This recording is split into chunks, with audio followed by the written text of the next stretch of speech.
Hello everyone, this is Zibo and welcome to today's video. So in today's video, we'll run through the top 10 arena heroes of all time. So in this video, I'm gonna run through 10 heroes which either can be number 1, really good in the past and really prominent, or number 2 is just really strong for the game mode itself and is still seeing a lot of use till today.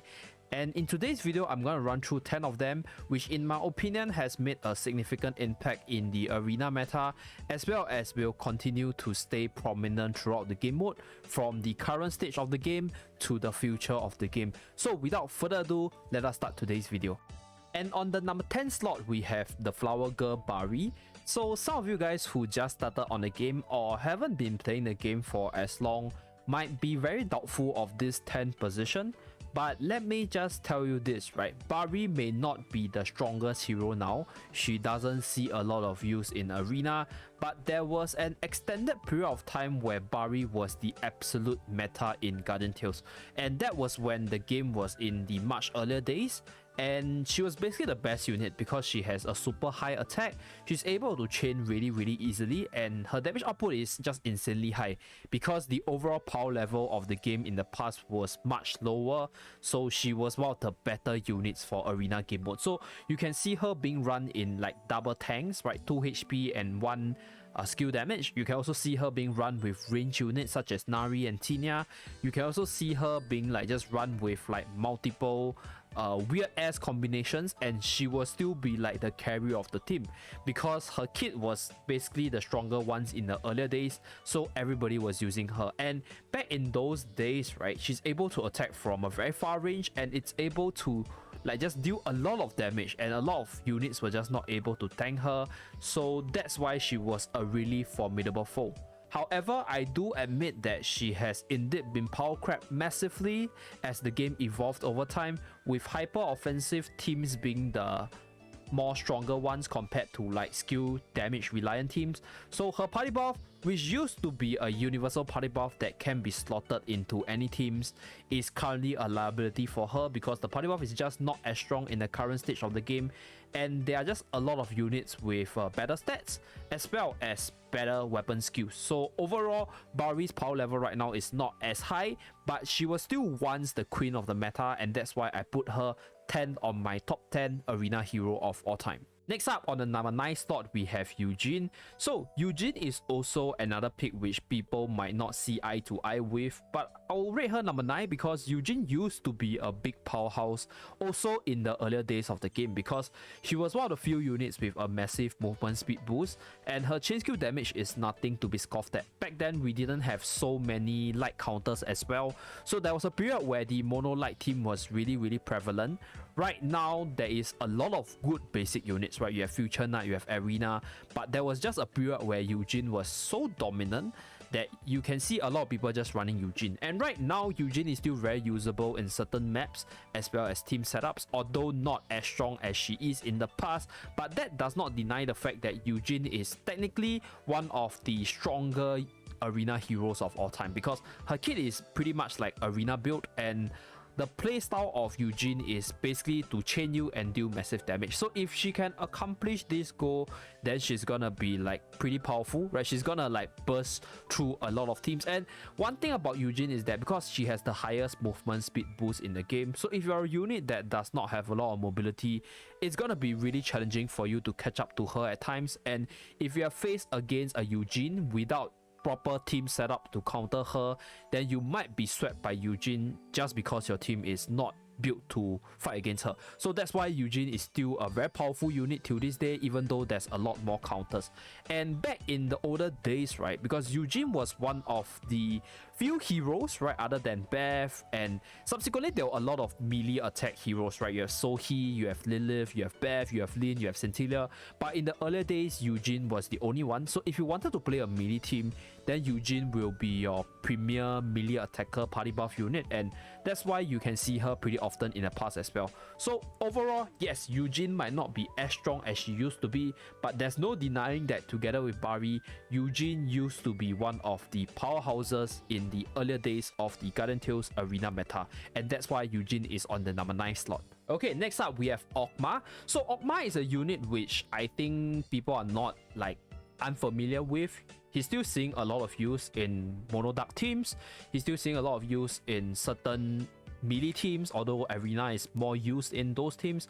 And you can also see Ogma being used in the mono duck team. So that's why Ogma right now is still a very prominent Arena unit.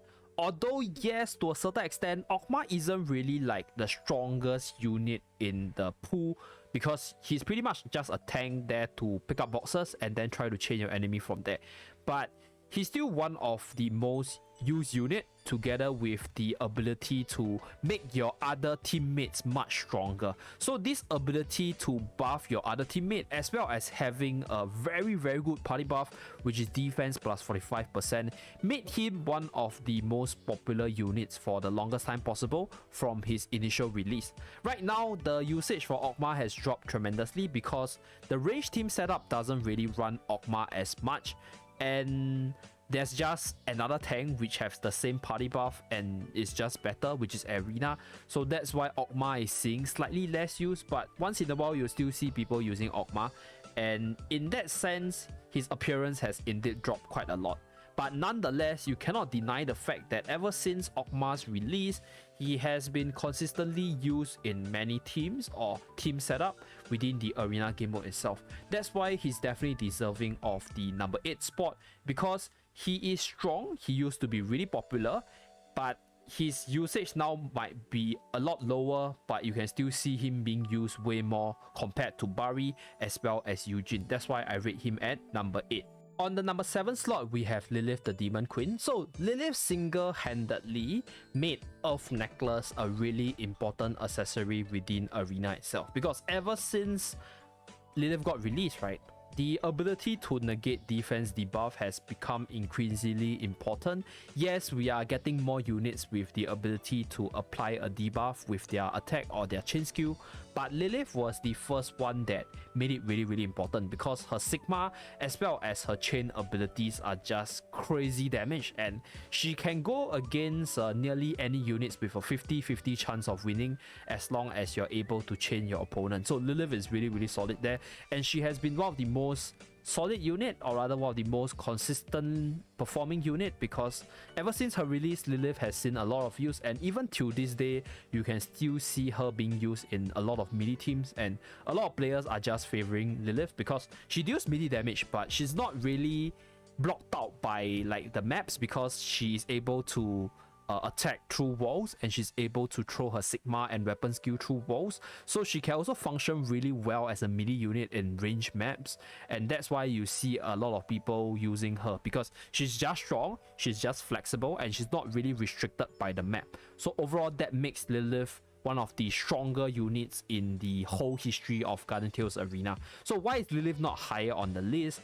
I would say that Lilith is probably not higher on the list because right now, right, she's very limited by the fact that she's only very viable in melee teams, so that sort of restricted her overall viability. And on the top of the list, you guys will see a lot of units which are just generally very consistent in terms of like the different teams they can go in, or they're just way more overtuned for the game mode itself. So that's pretty much it for Lilith, right? She's still one of the strongest unit, but I'm just putting her 7 on the list because they're just better units in my opinion. On the number 6 slot, I have Marina. So Marina was one of the older powerhouses as well, together with Eugene and Bari in the earlier days of Garden Tales. And even though you don't see Marina a lot, but she's still really powerful because she's suppressed by the meta, which is Earth favored, and water units are just in general not as strong, and you have other better water units right now. But Marina, being a unit that has survived the test of time, is still seeing use even till this day of the game.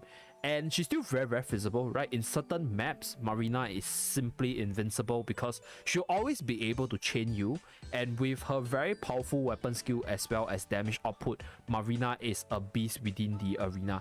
And I think the thing that made Marina really feasible right now is the massive buffs that the developers actually gave her. So the number 1 massive buff is the inability to cancel your weapon skill while casting. So last time, if you press your weapon skill and then you accidentally press other button, you actually cancel her weapon skill. So they actually patched that. So right now, once you cast your weapon skill, it will just go through. There's no more delay, and that made her a really good unit. And on top of that, Marina had a top tier stats in terms of defense as well as offense. So that's why Marina is a pretty consistent unit from the past to the present. Nonetheless, right, even though this unit might not be the strongest in the current pool of the game, if you guys want to compare who with like some of the powerhouses, Marina is still one of the sleeper unit which can be an ace in the whole under certain situations and map setup. So she's a unit that will definitely stay with the test of time, and being a tank, she'll probably remain pretty relevant within Arena itself. So that's why I put her in the number 6 slot, because she's very strong, she will still see use, and she might become better in the future as the meta continue to evolve. Next up, we have the number 5 slot. So on the number 5 slot, we have another melee unit, which is Lin, the Drunken Swordsman. So I don't think I need to talk too much about Lin, because Lin is the unit that single-handedly popularized the use of injury negation card for your units. So if you see a Lin within the arena and you do not have a injury negation card against Lin, right, she's gonna like decimate your team if you do not have the correct team setup against her. So yes, Lin might not be the strongest unit right now, she might not be like the unit that everybody thinks of, but if you face against Lin and you're not prepared against her, she's gonna decimate you. And she's also one of the best answer to the current like Earth favored meta, because there's a lot of Earth units running around, and Earth in general is just really good. So being a fire unit, Lin has the advantage, so she's really strong. And Lin is one of those units which will stay with the test of time, because if people are not prepared for a Lin, right, you can surprise them and then a Lin pops up and then you can proceed to own them with just one unit, because her ability to just deal a lot of damage together with the ability to deal like side burst damage with her brief fire makes it so important for you to carry a injury negation card. So if there's a unit that define how you equip the cards on your characters, right, it's definitely Lin, because at the higher tiers, right, people who know how to play or people who want to prepare themselves for different situations will often carry 2 injury negation cards on 2 of their key units, because if you meet a Lin and you don't have injury negation card, then you're gonna have an uphill battle to fight. That's how powerful Lin is, even if she's not the strongest unit right now. And she can basically go 50-50 against nearly anyone as well, maybe except for fire units. But in general, Lin is just that powerful, and that's why I put her on the number 5th slot. So even though I made her out to be super duper powerful, right, she's still kind of limited by the fact that she's a melee team unit. So she ain't gonna be as flexible as the other units on the list, and she's basically limited by the fact. If not, I think I'll definitely put Lin much higher, because yeah, if you run to Lin and you have no injury negation card, you're pretty much screwed, and that's how powerful she is. Okay, on the number 4 slot, we have Camel, and I think some of you guys might be like questioning, Zibo, why is Camel only number 4, blah blah blah. But let me just mention a few points. So for range units, right, within the arena, they tend to get replaced really easily as more powerful range unit comes by.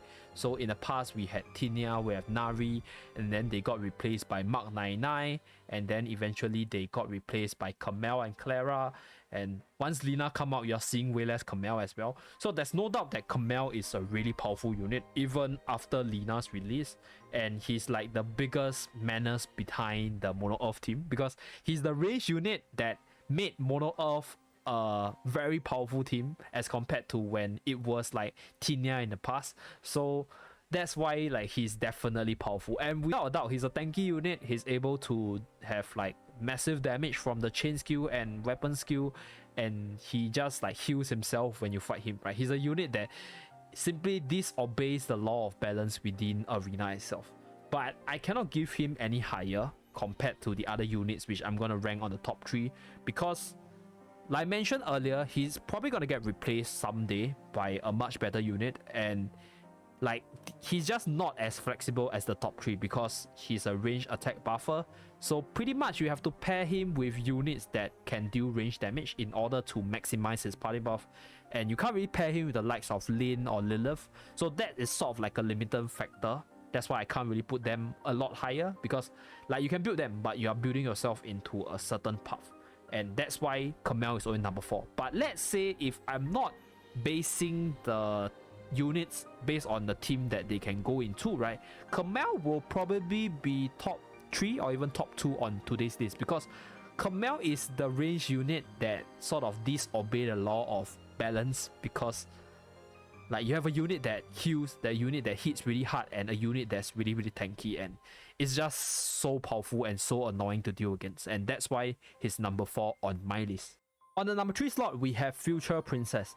So I'm pretty sure some of you guys viewing this video to this point might call bullshit, but I think I have to refresh a bit of memory. I think there was a good 3 or 4 months or even 5 months ever since Princess released that she pretty much had a near 90% usage across all the maps in Arena itself, because back then Marina was kind of underpowered, she wasn't buffed up yet, and Princess was simply the better choice, and you didn't really have Noxia and you didn't have Irena.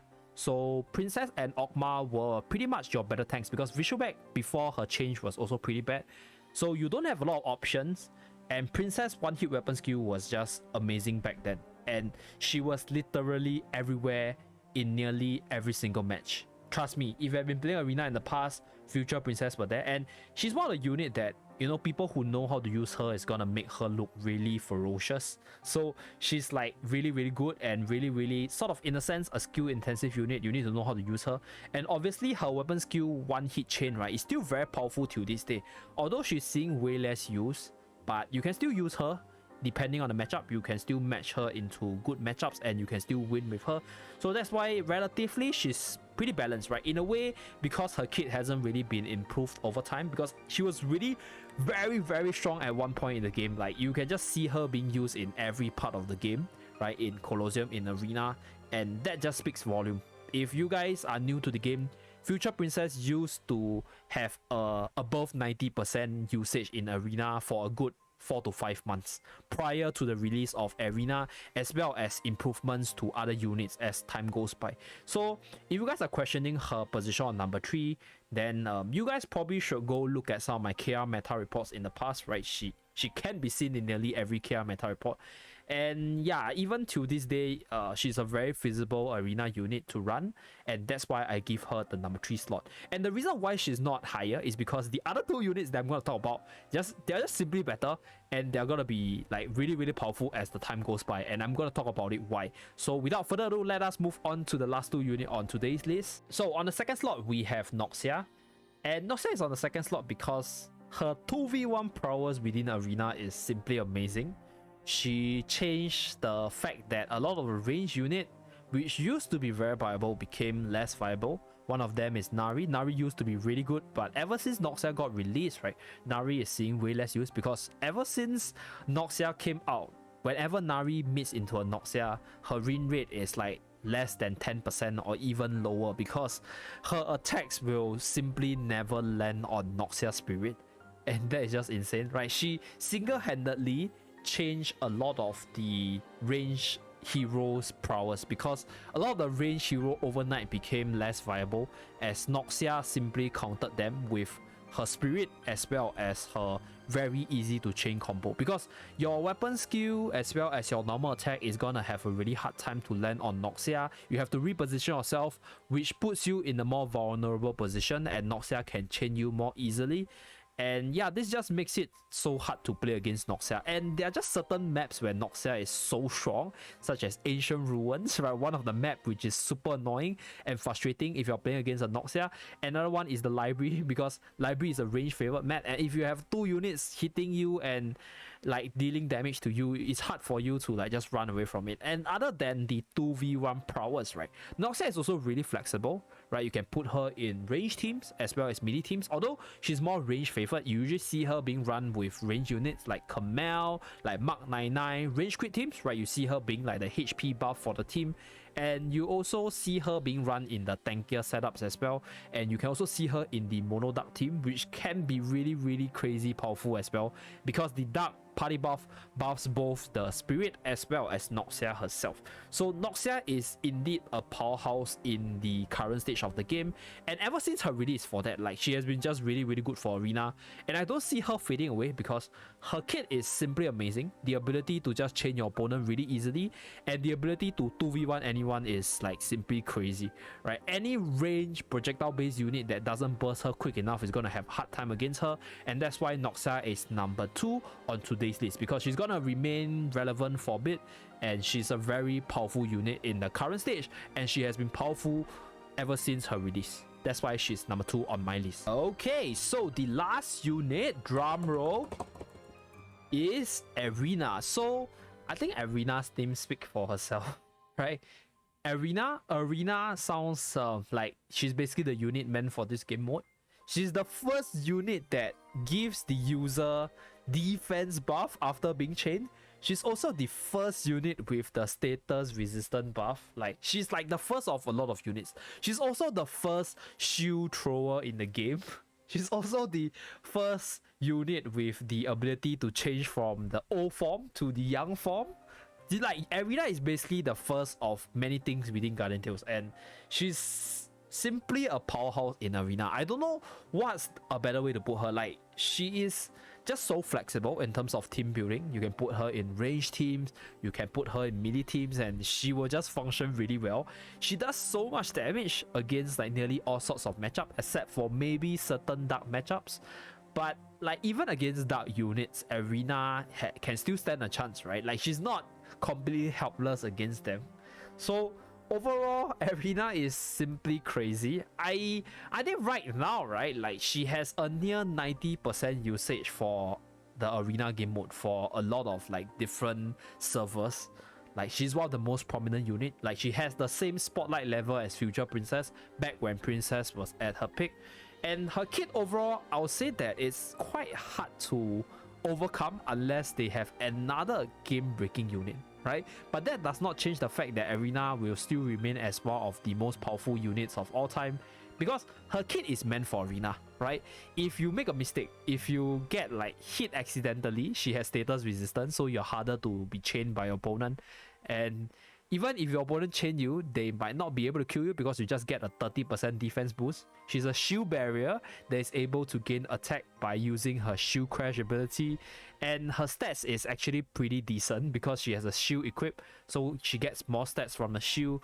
And overall, she's just like the Arena machine. Her kit is just meant for Arena itself, so that's why she's on top of the list. And I can still see her being very prominent a few months down the road, because like tanks units are not like very prominently released, so you won't really see a lot of tank units.